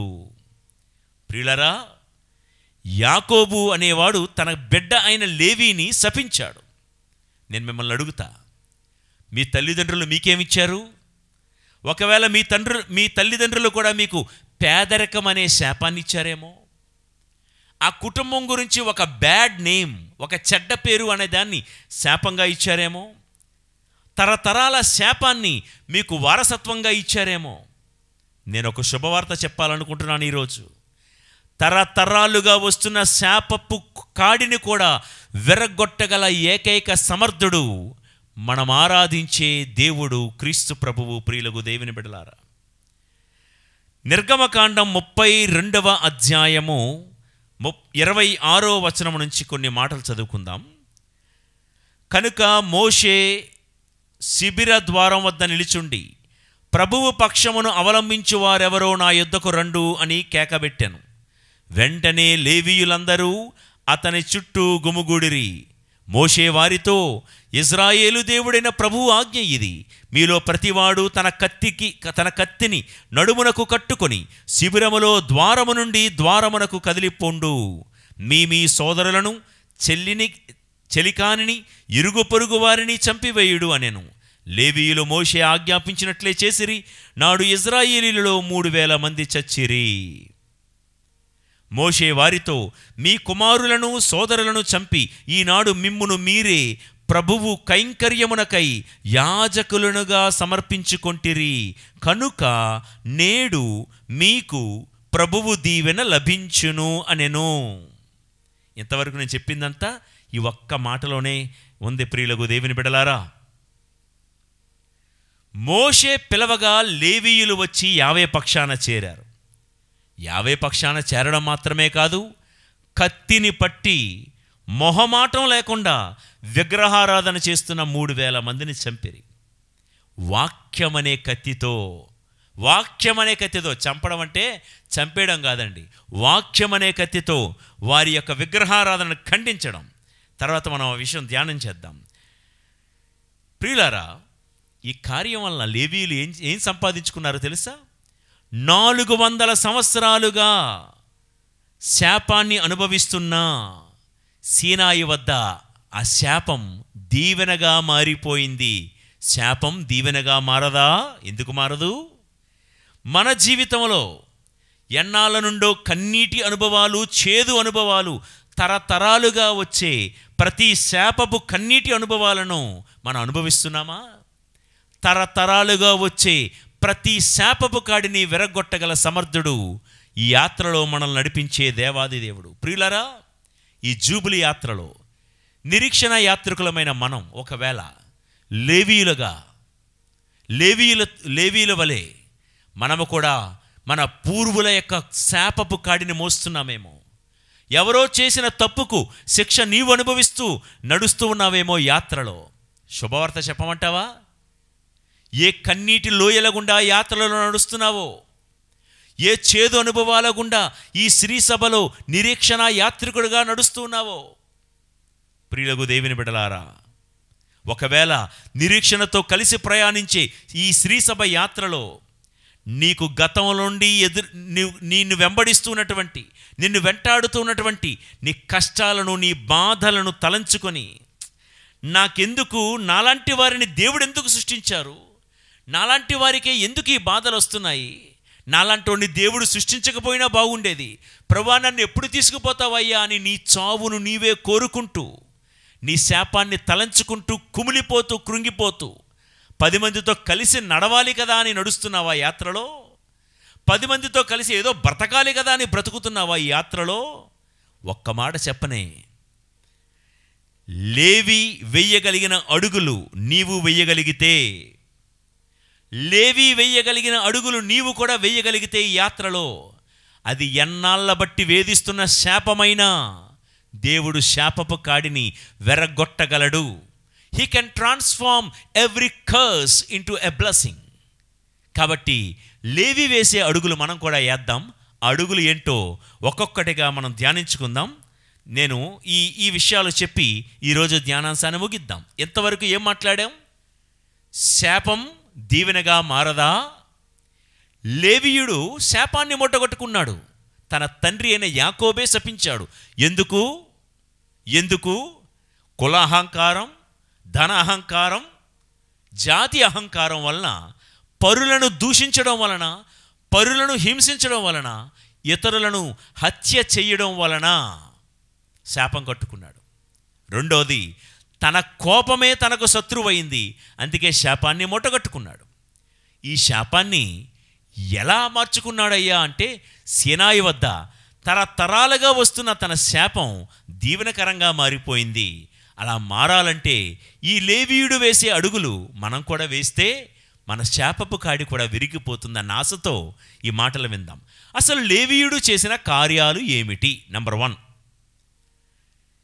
ఇదివరకు నేను చెప్పినట్లుగా బంగారు పోతదూడను వదిలిపెట్టి యావే పక్షమునకు చేరిరి. ఇదే మనం చేయాల్సింది. ఆ మాట మళ్ళా చదువుకుందామా? ఇందాక చదివిందే మళ్ళొక్కసారి మీకు జ్ఞాపకం చేస్తాను. నిర్గమకాండం 32వ అధ్యాయం 25 నుండి 29 వచనాలు. మోషే ప్రజలను పరికించి చూడగా వారు కట్టుబాటులో లేరని తెలియవచ్చెను. ఎందుకనగా చుట్టుపట్లనున్న శత్రువుల వలన ఇశ్రాయేలులకు అగుబాట్లు వచ్చునని తెలిసి కూడా అహరోను వారిని విగ్రహారాధనకు నడిపెను. కనుక మోషే శిబిర ద్వారము వద్ద నిలిచుండి, ప్రభువు పక్షమును అవలంబించు వారెవరో నా యొద్దకు రండు అని కేకపెట్టాను. వెంటనే లేవీయులందరూ అతని చుట్టూ గుమిగూడిరి. ఈ లేవీయులు చేసిన మొట్టమొదటి కార్యం ఏంటనండి?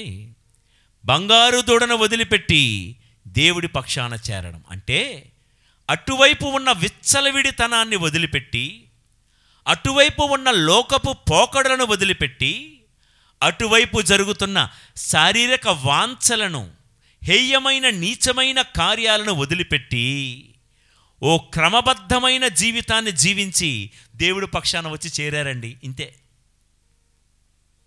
ప్రియులకు దేవుని బిడ్డలారా, లేవీలు ఏం చేశారో తెలుసా? అటువైపు దేవుడికి ఆయాసకరమైన, దేవుడికి అసహ్యకరమైన కార్యాలు ఏం జరుగుతున్నాయో వాటన్నిటిని విడిచిపెట్టి దేవుడి పక్షాన చేరారు. ఈరోజు శ్రీసభ యాత్రికులమైన మనం ఇటువైపు నుండి అటువైపు చూస్తున్నాము. లోకములో అటువైపు చూస్తే అటువైపు త్రాగుడు, జోదం, అటువైపు అపవిత్రత, విచ్చలవిడితనం, వావి వరసలు లేని అలైంగిక అనైతికమైనటువంటి అపవిత్రమైన కార్యాలు ఎన్నో జరుగుతున్నాయి. అదుపులో లేని జీవితం అటువైపు జరుగుతుంది. ప్రియులారా, ఈ రోజుల్లో చాలామంది అన్యులు విశ్వాసులమైన మనల్ని గురించి చాలా చీపుగా, చులకనగా ఎందుకు మాట్లాడుతున్నారో తెలుసా? విశ్వాసులమని చెప్పుకుంటూ ఇటు దేవుడి పక్షాన ఉంటూ కూడా, దేవాలయానికి మందిరానికి వెళ్తూ కూడా లోకంలో జరిగే త్రాగుడు వైపు మనం చూస్తూ ఉన్నాము. లోకంలో జరుగుతున్న హేయమైన, నీచమైన, వ్యభిచారపు, అపవిత్రపు కార్యాల వైపు మనం చూస్తూ ఉన్నాము. అందుకే లోకంలో కొంతమంది అన్యులు ఏమంటున్నారంటే, నిజంగా రోజు చర్చికి వెళ్ళే వీరి దేవుడే పరిశుద్ధుడైతే, వీరి ప్రవర్తన ఎందుకు ఎట్లా ఉంది? వాళ్ళు వేసుకునే ఆ వస్త్రధారణ చూడు ఎలా ఉందో. సంసారపక్షంగా ఉందా? సంస్కారవంతంగా ఉందా? వారి నోట్లోంచి వచ్చే వారి భాష చూడు, బూతు మాటలు, లేఖి మాటలు, గాలి మాటలు. వీరి దేవుడే గనక పరిశుద్ధుడైతే వీరి మాటలు ఎందుకు ఎలా ఉంటాయి? వీరి వస్త్రధారణ ఎందుకు ఎలా ఉంటుంది? వీరి దేవుడే గనక పవిత్రుడైతే వీరి నడవడిక ఎందుకు ఎలా ఉంది అని లోకంలో అన్యులు విశ్వాసులమైన మనల్ని చూసి చాలా చీపుగా మాట్లాడుతున్నారు. ప్రియులకు దేవుని బిడ్డలారా, దేవుడి పక్షాన నిలబడడం అంటే పండగలకి ప్రదక్షిణలు చేయడం కాదు. దేవుడి పక్షాన నిలబడ్డం అంటే పెద్ద పెద్ద ఊరేగింపులు, ర్యాలీలు చేసి జై బోలో క్రీస్తు మహారాజుకి జై అని పలకడం కాదు. దేవుడి పక్షాన చేరడం అంటే తెల్ల బట్టలు వేసుకొని, బైబిల్ పట్టుకొని, పెద్ద సిలువ మెడలో వేసుకొని ఊరేగడం కాదు. దేవుడి పక్షాన నిలబడడం అంటే లోకంలో జరుగుతున్న విచ్చలవిడితనాన్ని వదిలిపెట్టడం, పాత రోత చీకటి బ్రతుకును విడిచిపెట్టడం. లోకంలో కోపం ఉంది, దేవుడి పక్షాన చేరిన వాడిలో కోపం వద్దు. లోకంలో ఓర్వలేనితనం, అసూయ, పగ, ద్వేషం ఉంది, క్రీస్తు పక్షాన చేరిన వాడికి అవి ఉండొద్దు. లోకంలో విగ్రహారాధన, మాంత్రిక శక్తులు ఉన్నాయి. క్రీస్తు పక్షాన చేరితే నీ ఇంటిలో, నీ ఒంటిలో మాంత్రిక శక్తులకు సంబంధించిన తాయెత్తులు ఉండడానికి వీల్లేదు. దేవుడి పక్షాన నీవు చేరితే ఆయన నీ పక్షాన చేరి ప్రతి యుద్ధంలో నీ తోడుండి నిన్ను గెలిపిస్తారు. ప్రియులకు దేవుని బిడ్డలారా, దేవుడి పక్షాన మనం చేరితే ఆయన మన పక్షాన చేరి అన్నిటా మనకు విజయాన్ని ఇస్తాడు. మన చదువులో విజయం, మన వ్యాపారంలో విజయం. ఎప్పుడు నేను విచ్చలవిడిగానే బతుకుతాను, ఆదివారం వచ్చేసేసరికి ఏం లేనట్లుగా మరలా దేవుడి గుడిలో, దేవాలయంలో ఉంటానంటే కుదరదు. సాటర్డే వీకెండ్స్ కాబట్టి తెల్లారుల దాకా పబ్బుల్లోని, క్లబ్బుల్లో బతుకుతాను. మళ్ళీ సండే మాత్రం 9 గంటలకు 10 గంటలకు వచ్చి పూజాబలిలో పాలు పంచుకుంటానంటే ఒప్పడు దేవుడు. ఆడా ఉంటా ఈడా ఉంటా అంటే కుదరదు.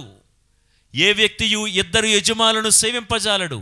ఉంటే లోకమనే బంగారు పోతదోడ పక్కనైనా ఉండు, శాపగ్రస్తమైపోతావు.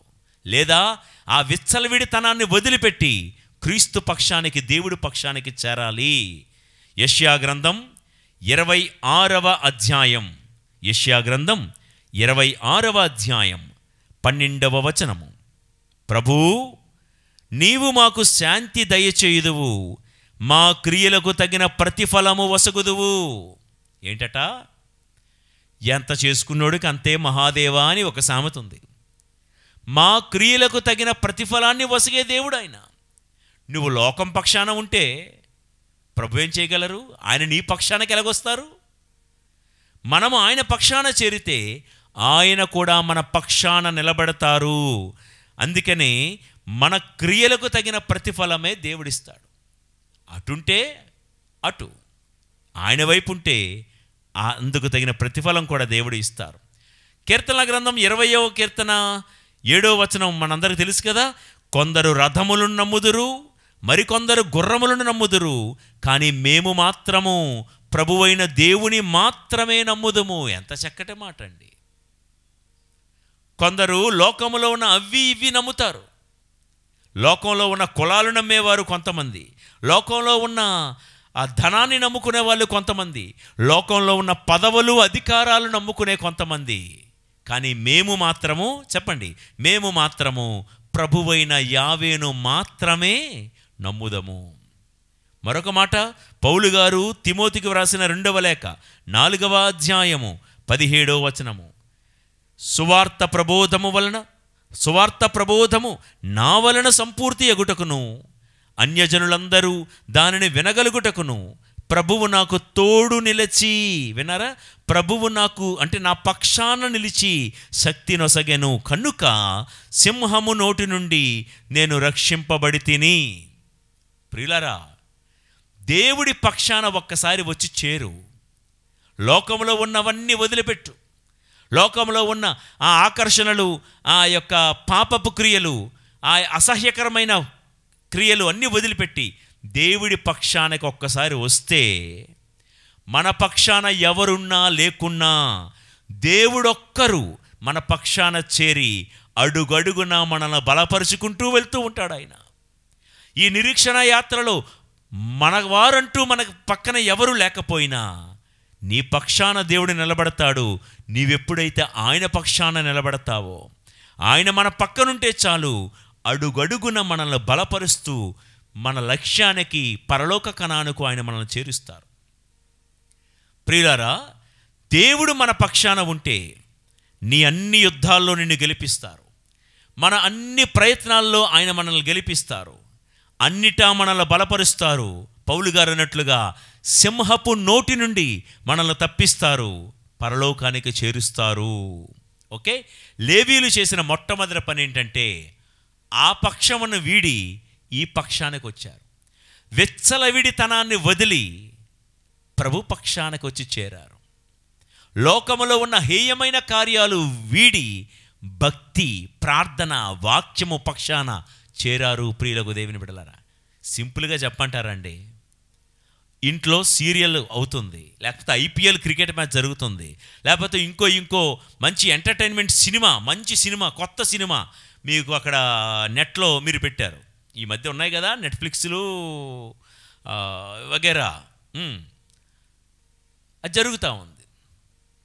అమ్మ ఏమో, నాన్నగారు ఏమో, అమ్మ జపమాలకు టైం అయింది రండి, జపమాలకు టైం అయింది రండి, ఇంట్లో జపమాలు చెప్దాం, జపం చెప్దాం అంటారు. ఏంటి, వాట్స్ యువర్ చాయిస్? మంచి రసపట్లో ఉంది క్రికెట్ మ్యాచ్ అనుకుందాం. ఏమి, ఇంకొక 10 బంతుల్లో 20 కొట్టాలి. ఇండియాకి ఆస్ట్రేలియాకి మ్యాచ్, 10 బంతులు ఉన్నాయి, 20 పరుగులు కొట్టాలి. అవుతుందా లేదా? నాన్న ఒకవైపు నుండి పిలుస్తున్నారు, టైం అయింది, సమయం 7 అయింది, రండి. ఉండి డాడీ. ఏ పక్షాన ఉంటావు? ఆ పక్షాన ఈ పక్షాన? చెప్పడం ఈజీయే, మేము దేవుడి పక్షానే ఉంటామండి అని. రసపట్టులో ఉన్న క్రికెట్ మ్యాచ్ ఆపి ప్రార్థనకి వెళ్ళగలవా? టెన్షన్లో ఉన్న సీరియల్ స్విచ్ ఆఫ్ చేసి ప్రార్థనలో కూర్చోగలవా? డేటా ఉందండి, ఇప్పుడు నెట్లో చూస్తున్నారు కదా, ఇంట్లో వైఫై లేదు, ఎయిర్టెల్లో బిఎస్ఎన్ఎల్లో ఏదో మొబైల్ డేటా ఉంది, 1 GB ఎంతో ఉంది అంతే బ్యాలెన్స్. ఈ ప్రసంగం వినాలి. నెట్ సరిపోతుంది, దీనికి మాత్రమే సరిపోతుంది మీరు వినాలంటే. కానీ అమ్మో మొత్తం నెట్ అంతా దీనికి అయిపోతే మరి తర్వాత వాటికి ఇది ఉంది కదా, ఏమంటారు ఇది, రీల్స్. మరి దానికో డేటా దీనికోసం ఖర్చు పెడతావా, రీల్స్ కోసం ఖర్చు పెడతావా? ఏ పక్షాన ఉంటావు? ప్రియ దేవుని బిడ్డలారా, సహోదరి సహోదరులారా, ఇట్లా మనం చిన్న చిన్న విషయాలతో పోల్చుకుంటే మనం ఏ పక్షాన ఉన్నామో, లేవీయులైతే ప్రాణం పోయినా మేమైతే ప్రభు పక్షానే ఉంటామని ముందుకొచ్చారండి. అందుకే వారి శాపం తుడిచిపెట్టుకొని పోయి శాపం దీవెనగా మారింది. రెండోది, ప్రభు పక్షానికి రాగానే మోషే చెప్పాడు, మీ నడుమునకు కత్తి కట్టుకొని అక్కడ విగ్రహారాధన చేస్తున్న వాళ్ళని అందరిని వెళ్ళి తోలనాడండి. నడుమునకు కత్తి, విన్నారా? నడుము అనగానే బైబిల్ గ్రంథములో మనస్సు, నడుము అనగా మనస్సు, కత్తి అనగా వాక్యం. లేవీలు చేసిన రెండో మంచి పని ఏంటంటే ప్రభు పక్షానికి రావడం మాత్రమే కాదు, మనసంతా దేవుడి వాక్యముతో నింపుకున్నారు. కొలస్సీలకు వ్రాయబడిన లేఖ 3వ అధ్యాయం 16వ వచనము, దేవుడి వాక్కు మీ హృదయములో సమృద్ధిగా ఉండవలెను.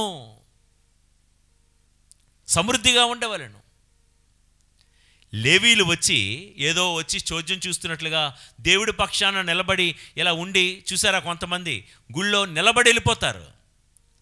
దేవుడి పక్షాన నిలబడ్డం అంటే ఏదో గుళ్ళో నిలబడి కూర్చొని కాసేపు వెళ్ళిపోవడం కాదండి. నడుమునకు కత్తి కట్టి అంటే మనసంతా వాక్యముతో నింపుకొని వెళ్ళారు. మనసంతా వాక్యంతో నింపుకొని వెళ్ళారు. ప్రియులారా, 5-10 నిమిషాల్లో షార్ట్గా చెప్తే నాకు ఈజీయే, మీకు ఈజీయే. ఎందుకు నా నడుములో ఎంత వాక్యాన్ని నింపుకొని మీతో కూడా నింపుకోవాలని పంచుకుంటున్నాను? నా మనసంతా దేవుడి వాక్యముతో నింపుకున్నాను. మీ మనసంతా కూడా దేవుడి వాక్యముతో నింపాలని ప్రయత్నిస్తున్న నేటి తరపు లేవీయుడును నేను. ప్రభు పక్షాన చేరి ఓరకనే టైంపాస్గా గ్యాదరింగులు, మీటింగులు, పార్టీలు ఇవి చేసుకోవడానికి లేవీయుడిగా ఉండక్కర్లా. లేవీయుడిగా లోకాన్ని వదిలిపెట్టి, తల్లిదండ్రులను వదిలిపెట్టి, తోడబుట్టిన వాళ్ళని వదిలిపెట్టి, ఇంటిలో ఉన్న సుఖవలయాన్ని వదులుకొని చీల్చుకొని లేవీయుడిగా ప్రభు పక్షాన చేరింది ఎందుకో తెలుసా? చెట్టు పేరు చెప్పుకొని కాయలు అమ్ముకోవడానికి కాదు. లేవీయుడిని ప్రభు పక్షాన నిలబడుతూ ఇక ఏవేవో సంపాదించడానికి కాదు. నా మనసంతా ఎవరెవరితోనూ నింపుకోవడానికి కాదు. నా మనసంతా, నా ఇల్లంతా ఏదేదో నింపుకోవడానికి కాదు. లేవీయుడు అనబడేవాడు నడుమునకు కత్తి కట్టుకోవాలి. అంటే మనసంతా రెండంచెల వాడి అయిన పదునైనటువంటి ఖడ్గమైన దేవుడి వాక్యాన్ని నింపాలి ప్రజల్లో. అందుకే ఈ ప్రయాస, అందుకే ఈ యాతన, అందుకే ఈ తీరని తృష్ణ. ప్రియులకు దేవుని బిడలారా, మనసంతా వాక్యముతో నింపుకున్నాడు లేవి. వెళ్ళి ఎదుటివారిలో కూడా కత్తిని పట్టుకొని 3000 మందిని చంపారు. అంటే ఇక్కడ ఆత్మీయ కోణంలో ఏం అర్థం చేసుకోవాలంటే, దేవుడి పక్షాన చేరిన ప్రతి ఒక్కరూ మనస్సు నిండా కత్తి లాంటి వాక్యాన్ని నింపుకొని, ఎవరైతే లోకపు ఆశలలో ఆకర్షణలో ఉన్నారో వారి దగ్గరికి ఈ కత్తితో వెళ్ళి వారి మనసులు కూడా వాక్యంతో నింపాలి. కత్తితో వెళ్ళి నరికేమంటే చంపేమని కాదు అక్కడ అర్థం. ఎవరైతే మాంత్రిక శక్తులు కలిగి ఉన్నారో వారి దగ్గరికి వెళ్ళి వాక్యముతో నింపాలి. మన చుట్టాలకి, మన బంధువులకి వాక్యముతో నింపాలి. ఇది చేశారు. అందుకే తరతరాలుగా వస్తున్న శాపపు కాడి విరిగిపోయి దీవించబడ్డారు. 10 మందిని దీవించే స్థాయికి వెళ్ళారు. ఇక మూడోది, లేవీలు చేసిన పని ఏంటో తెలుసా? నాయకుడైన మోషే మాటకు విధేయత చూపించారు. ఇందాక చదువుకున్నాం. మోషే చెప్పాడు, ఎవరు దేవుడి పక్షాన వస్తారంటే నాయకుడు మాట విని వచ్చారు. వెళ్ళి అక్కడ విగ్రహారాధన చేస్తున్న వారిని వెళ్ళి చంపండి, నడుమునకు కత్తి కట్టుకోనంటే వెళ్ళి చంపారు. ప్రియులకు దేవుని బిడ్డలారా, ఇక్కడ ఒక మాట, ఇక్కడ సీనాయి కొండ వద్ద 2 నాయకులు మనకు కనబడుతున్నారు. ఒకటి అహరోను నాయకత్వం, రెండోది మోషే నాయకత్వం. అహరోను నాయకత్వం ఏంటి? ప్రజలను విచ్చలవిడితనానికి అప్పగించిన నాయకత్వం. మోషే నాయకత్వం ఏంటి? ప్రతి తప్పును గద్దించిన నాయకత్వం. జాగ్రత్తగా వినండి. అహరోను నాయకత్వం, ఇప్పుడు ప్రజలందరూ అహరోను చుట్టూ చేరి మాకు బంగారు దూడను తయారు చేయి, మాకు బంగారు దూడను తయారు చేయని ఒత్తిడి తెస్తే వారి ఒత్తిడి తట్టుకోలేకో, లేకపోతే ఎందుకులే వారిని ఫ్రీగా వదిలేద్దాం, విచ్చలవిడిగా వదిలేద్దామని నాయకుడైనా పసలేని నాయకుడు, మ్యాటర్ లేని నాయకుడు, ప్రజల యొక్క ఒత్తిడికి లొంగిపోయిన నాయకుడు, సరేలే నా నాయకత్వం, నా కుర్చీ బాగుంటే చాలు, నా కుర్చీ కదలకూడదు, వాళ్ళు ఎట్టపోతే నాకేమని చూసి చూడనట్లుగా, విని విన్నట్టుగా వెచ్చలవిడితనానికి వదిలేశాడు అహరోను. ఇజ్రాయేలు ప్రజల్ని వెచ్చలవిడితనానికి వదిలేశారు. బంగారు దూడ చుట్టూ ప్రదక్షిణలు చేస్తుంటే చూసి చూడనట్లుగా, పట్టి పట్టనట్లుగా వదిలేశాడు. కానీ మోషే నాయకత్వం చూసి తట్టుకోలేకపోయాడు. ఆ కేకలు గోల విని భరించలేకపోయాడు. దేవుడైన యావే మిమ్మల్ని ఇంతవరకు నడిపించుకుని వస్తే దేవుడికి చెందాల్సిన ఆ స్తుతి, ఆ మహిమ మీరు బంగారు పోతదోడకి ఇస్తారా అని గద్దించాడు, హెచ్చరించాడు. మిమ్మల్ని అడుగుతా ఒక మాట, ఈ నిరీక్షణ యాత్రలో మీరు ఎలాంటి నాయకత్వాన్ని కోరుకుంటున్నారు? అహరోనులాగా విచ్చలవిడితనానికి వదిలిపెట్టేసే ఒక లూజు నాయకత్వమా, లేకపోతే తప్పును తప్పుగా ఖండించినటువంటి మోషే నాయకత్వాన్నా? ఏ నాయకత్వాన్ని ఇష్టపడుతున్నారు? ఏ నాయకత్వం కింద బతుకుతున్నారు ఈరోజు? అహరోనులాగా చూసి చూడనట్లు ఉండే నాయకత్వం అంటే చాలామందికి ఇష్టం. ఎందుకంటే ఆ లీడరు, ఆ నాయకుడు, ఆ బాస్ ఏమి అనరు. మేమేం చేసినా చూసి చూడనట్లుగా, విని విన్నట్లుగా ఉంటాడు. ఆ మాత్రం దానికి నీ కుర్చీ ఎందుకయ్యా నాయకుడా? ఆ మాత్రం దానికి నీ చేతిలో కర్ర ఎందుకయ్యా నాయకుడా? ఆ మాత్రం దానికి నువ్వు పెట్టే సంతకానికి విలువెందుకయ్యా నాయకుడా? ప్రజలను విచ్చలవిడితనానికి వదిలిపెట్టడానికి కాదు దేవుడు నీకు నాయకత్వాన్ని ఇచ్చింది కదా. ఓ ఇంటికి తండ్రిగా, ఓ తల్లిగా నీ బిడ్డలు ఏం చేస్తున్నా చూసి చూడనట్లుగా పిల్లల్ని విచ్చలవిడితనానికి వదిలిపెడితే, తల్లిదండ్రులారా మీది అహరోను నాయకత్వమే. ఒక గురువుగా, ఒక విచారణకర్తగా నా ప్యారిష్లో, నా సంఘంలో ప్రజలు ఏం చేస్తున్నా సరేలే, ఏమన్నంటే ప్రజలకు చెడ్డైపోతానేమో, మళ్ళీ ఏమన్నంటే వాళ్ళు ఇవ్వాల్సిన కానుకలు మళ్ళా ఇవ్వరేమో, ఎందుకులే చెడ్డైపోవడం, ఉన్న 3 సంవత్సరాలకి, ఉన్న 5 సంవత్సరాలకి చూసి చూడనట్లుగా, విని విన్నట్లుగా, తప్పును తప్పుగా ఖండించకుండా ఏదో వెళ్ళిపోదాం అని నేను అనుకుంటే దేవుడు నాకు ఇచ్చిన అభిషేకాన్ని నేను వృధా చేస్తున్నట్లే. ప్రియ దేవుని బిడ్డలారా, ఈ రోజుల్లో గద్దించే నాయకత్వాన్ని, ఖండించే నాయకత్వాన్ని ఎవరు ఇష్టపడరండి. ఐ నో ప్రెటీ ష్యూర్ వాక్యాన్ని ఇలా ఖండించి గద్దించి చెప్పే వాళ్ళంటే కూడా చాలామందికి నచ్చరు. సాఫ్ట్గా, చాలా స్మూత్గా, చాలా నైస్గా, చాలా ఐస్గా, చాలా ఎవ్వరికి నొప్పి కలగకుండా, ఎవ్వరికి దెబ్బ తగలకుండా, ఎవరిని ఏది కనీసం ఒక ఆకును కూడా కొయ్యలేని ఆ కత్తి, మొద్దుబారిన కత్తి, అది కత్తి అని పేరుకే తప్ప ఏం లాభం దానివల్ల? దేవుడి వాక్కు 2 అంచుల పదునైన ఖడ్గం అని చాలాసార్లు చెప్పాను. ఒకవైపు పదునుగా ఉండి మిమ్మల్ని కోస్తూనే ఉండాలి, ఇంకోవైపు పదునుగా ఉంటూ నన్ను నేను ఒక బోధకుడిగా, అభిషిక్తుడిగా నన్ను కూడా కోసుకుంటూ సరిచేసుకుంటూ వెళ్ళాలి. ఇదే 2 అంచుల వాడి అయిన ఖడ్గం. Do you obey your leaders and elders on hour Exodus? మన ఈ నిరీక్షణ యాత్రలో మీ నాయకులను మీరు విధేయిస్తున్నారా? ప్రియులారా, మోషే 12 గోత్రాలకి చెప్పాడు, మీరు ఆ బంగారు దూడను వదిలి యావే పక్షాన చేరుతారా? మీలో యావే పక్షాన చేరేవారు ఎంతమంది అంటే 11 గోత్రాలు విన్నారు అంతే. కానీ మా ఇష్టం మాది అని, మాకు తోచినట్లు, మాకు నచ్చినట్లు బతుకుతామని వాళ్ళకు తోచినట్లే బతికారు. కానీ లేవీయులు మాత్రమే నాయకుడు, గురువు, కాపరి చెప్పినట్లుగా విచ్చలవిడితనాన్ని వదిలి దేవుడి పక్షానికి వచ్చి చేరారు. ఎవరు నీవు? 11 మందిలో నీవు ఒకడవా? లేకపోతే వారందరినీ వదిలిపెట్టి సింగిల్గా వచ్చిన సింహం లాంటి లేవీయుడవా? ఒక్కసారి అర్థం చేసుకో. నిజమే, లేవీయుడు అనగా అంటి పెట్టుకొనుట, హత్తుకొనుట. ఎవరి లేవీయుడు? ఒకప్పుడు కోపానికి హత్తుకొని ఉన్నవాడు, ఒకప్పుడు అహంకారానికి, ఇతరులను దూషించడానికి, దూషణకు అంటుకున్నవాడు. ఇప్పుడు యావే పక్షాన చేరి దేవునికి హత్తుకొని ఉన్నవాడు. ఇప్పుడు దేవుడి వాక్యానికి హత్తుకొని ఉన్నవాడు. దేవుడి యొక్క నాయకుడైన మోషే యొక్క మాటకు హత్తుకొని ఉన్నాడు. అందుకే తన శాపం కనుమరుగైపోయి శాపం దీవెనగా మారిపోయింది. ప్రియులకు దేవుని బిడలారా, ఈ రోజుల్లో ఆ 11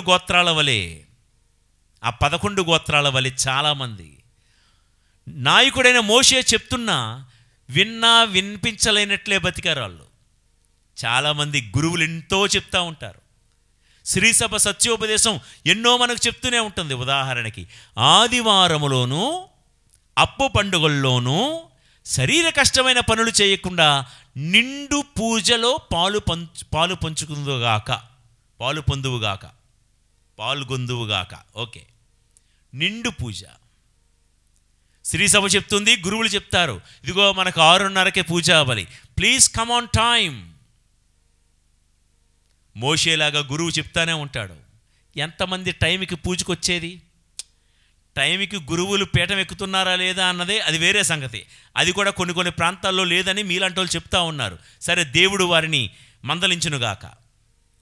విశ్వాసులుగా మిమ్మల్ని అడుగుతున్నా, చెప్పండి, టైం 6:30 లేకపోతే 8 గంటలు.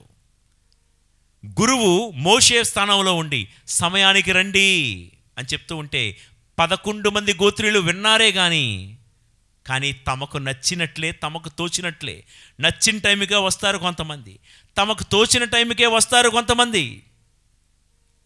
షిమియోను కూడా శపించబడిన వాడే, గుర్తుపెట్టుకోండి.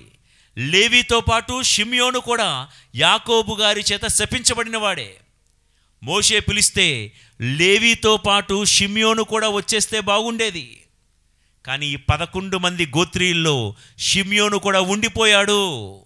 అంటే ఈ షిమియోను బ్యాచ్ ఎలాంటివాడో తెలుసా? మంచి చేసేటప్పుడు మాత్రం మనతో జత కట్టరు వాళ్ళు. చెడు చేద్దాం అనుకునేసరికి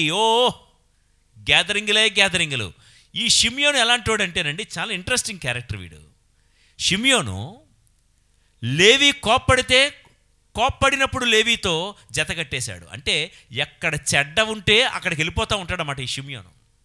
చూడండి, అక్కడ షెకెము అనే ప్రాంతంలోకి వెళ్ళి వరే చంపేద్దామా అంటే వెళ్ళి లేవీతో పాటు కత్తి పట్టుకొని చంపేశాడు. అంటే చెడ్డ చేయడానికి, కోప్పడ్డానికి, దూషించడానికి, వ్యతిరేకించడానికి ఎక్కడ ఎవరైనా ఉంటే ఇదే లేవి దేవుడి పక్షాన చేరుతూ ఉంటే ఎక్కడ కూడా లేవీని ఫాలో అవ్వాలి కదా, అవ్వలా. మిగతా 11 మంది ఆ బంగారు దూడ తొట్టి తిరుగుతున్నారు, వీడు కూడా తిరుగుతున్నారు. అంటే వీడికి కావాల్సింది ఏంటంటే తన మీద పడిన శాపాన్ని ఎప్పుడెప్పుడు తుడుచుకుందామా అని లేవి ఎదురు చూస్తూ ఉంటే వీడికి ఆ పట్టింపు లేదు. శాపమా ఉన్నే పోనే. లేవీలో మనం నేర్చుకోవాల్సింది ఏంటో తెలుసా? నాతో తరతరాలుగా వస్తున్న శాపం నాతో అంతమైపోవాలి. నా తర్వాత తరాలకు నేను దీవెననే బహుమానంగా ఇవ్వాలి, కానీ శాపాన్ని బహుమానంగా ఇవ్వకూడదు అనుకుని నిర్ణయించుకొని దేవుడి పక్షాన చేరాడు. ఈ షిమియోనికి షేము లేదు. తరతరాలుగా వస్తున్న శాపానికి నేను అనుభవిస్తున్నాను, నేను ఎలాగే బతికేస్తాను, నా కొడుకులు, నా మనవళ్ళు, నా మనవరాళ్ళు, తర్వాత తరాల వాళ్ళు కూడా శాపానికి చస్తారు, బతుకుతారు, నాకేంటి? ఈ టైప్ అన్నమాట. అంటే ఎక్కడ చెడ్డున్న అక్కడికి వెళ్ళిపోతాడు. ఈరోజు ఉదాహరణకండి, నేను ఒక ఫంక్షన్ చేసుకుంటున్నాను. ఓకే, ఫంక్షన్ చేసుకున్నాను, నా బర్త్డే ఫంక్షన్. ఓకే, నా బర్త్డే చుట్టుపక్కల ఉన్న వాళ్ళందరినీ పిలిచాను. నా బర్త్డే టుడే, నా బర్త్డే రండి అని. వచ్చారు, కేక్ కోసుకున్నారు, అంతా అయిపోయింది. మధుర పానీయాలు సేవిస్తూ ఉన్నారు. ఇదే అలవాటు, మధుర పానీయాలు. రాత్రి 10, 11, 12 సొదొమ గొమొర్రా ఏరులై పారులై ఉన్నట్టుండి నేను ఇలాంటి ప్రసంగం విని నేను ఇన్నాళ్ళు శాపంలో బ్రతికాను, నేను చెడింది కాకుండా 10 మందిని కూడా చెడిపి మద్యం ఏరులై పారేటట్లు నేను పార్టీ ఇప్పిస్తున్నాను. చిచి, నాదేం బ్రతుకు, నేను మారుతా. ఇంతవరకు మద్యం పక్షాన ఉన్న నేను దేవుడి పక్షాన చేరుతానని మళ్ళా మరుసటి రోజు పుట్టినరోజు వచ్చింది. ఓకే, ఆ పుట్టినరోజుకి 20 మంది వచ్చారు అనుకుందాం. ఏంటి, సురాపానం ఇస్తామంటే 20 మంది వచ్చారు. ఇదిగో ఈసారి పుట్టినరోజుకి పార్టీ లేదు, ఓన్లీ దివ్య బలి పూజ మాత్రమే ఉంది. పూజ, దాని తర్వాత మనం వృద్ధులకు కొన్ని వస్త్రాలు పంచిపెడతాం, అంతే.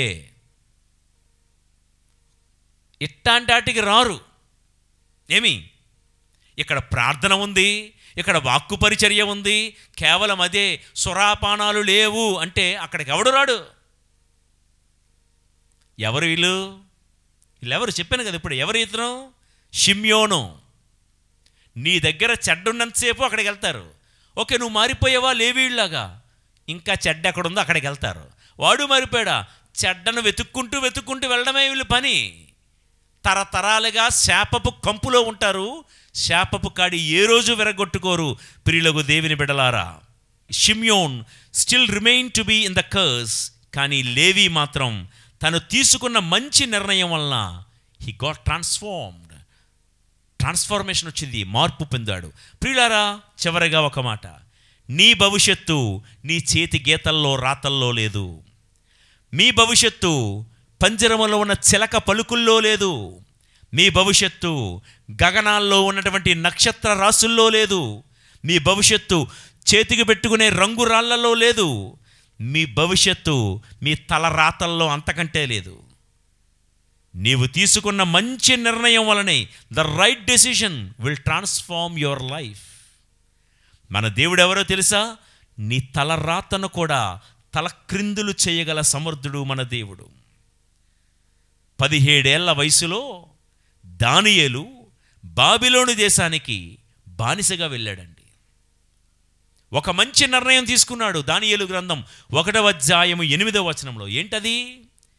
నేను రాజుగారి కోట నుండి వచ్చే ఏ భోజనము నేను తినను అని నిర్ణయం తీసుకున్నాడు. ఆ నిర్ణయానికి కట్టుబడి ఉన్నాడు. యావే దేవుణ్ణి తప్ప రాజుగారు చూపించే ఏ విగ్రహాలను నేను ఆరాధించనని నిర్ణయం తీసుకున్నాడు. నిర్ణయానికి కట్టుబడ్డాడు. బానిసగా బాబిలోను దేశానికి వెళ్ళాడు. అదే దేశానికి ప్రధానమంత్రిగా దేవుడు ఊరేగించాడు. పాత నిబంధన గ్రంథంలో ఉన్న యోసేపు తను తీసుకున్న నిర్ణయమే ఫరో తర్వాత అంతటి స్థానంలోనికి చేరేలా చేసింది. షీలో మందిరము వద్ద నేను ఏలీ గారి యొక్క కొడుకులైనటువంటి హోఫ్నీ ఫినేహాసుల్లాగా నేను వక్ర మార్గంలో ఉండను అని చక్కటి నిర్ణయం తీసుకున్నాడు. సమూవేలు గొప్ప ప్రవక్త అయ్యాడు. ప్రియులారా, లోకమా దైవమా, చక్కటి నిర్ణయం తీసుకో. Take a right decision. చక్కటి నిర్ణయం తీసుకుంటే ఊరు పేరు లేని మనల్ని దేవుడు ఊరూరా ఊరేగించేలాగున కృప చూపిస్తాడు. కాబట్టి ఈరోజు ధ్యానాంశం, శాపం దీవెనగా మారదా? తరతరాలుగా నీ మీద నీ కుటుంబం మీద పడుతున్న శాపపు కాడి విరిగిపోవాలంటే లేవీయుల మాదిరిగా దేవుడి పక్షాన చేరుదాం. మనసంతా వాక్యముతో నింపుకుందాం. ముఖ్యంగా మీ నాయకులు, మీ గురువుల యొక్క మాటకు విధేయులై తదనుగుణంగా జీవితాన్ని మలుచుకుందాం. ప్రతి శాపం దీవెనకరంగా మార్చే దేవుడు మనకున్నాడు. ఈ యాత్రలో అట్టి మహాకృప దేవుడు మనందరికీ చూపి మన తీరాలకు మన గమ్యాలకు దేవుడు నడిపింతురుగాక. ఆమెన్. ప్రార్థించుదము. పరిశుద్ధుడా మా దేవా తండ్రి, ఇజ్రాయేలీల ఎడారి యాత్రలో సీనాయి పర్వతం వద్ద శాపగ్రస్తుడైనటువంటి లేవీ గోత్రాన్ని యాజక గోత్రంగా, దీవించే గోత్రంగా మార్చావు.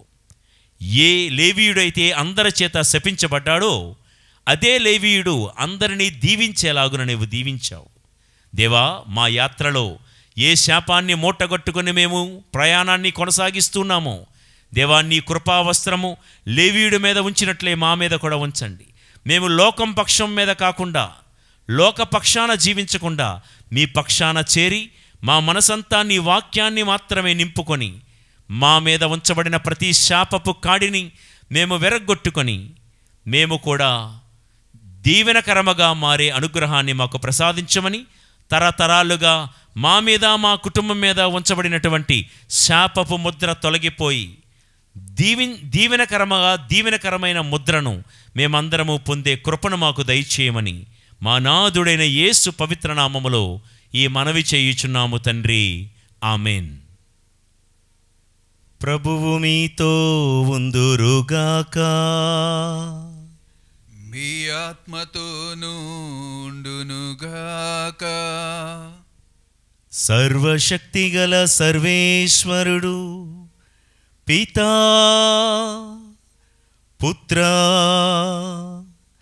పవిత్రాత్మదేవుని దీవెనలు సర్వదా మీకు తోడై ఉండి మీ యాత్రలో నిత్యము మిమ్ము నడిపించి సర్వదా కాపాడుదురుగాక.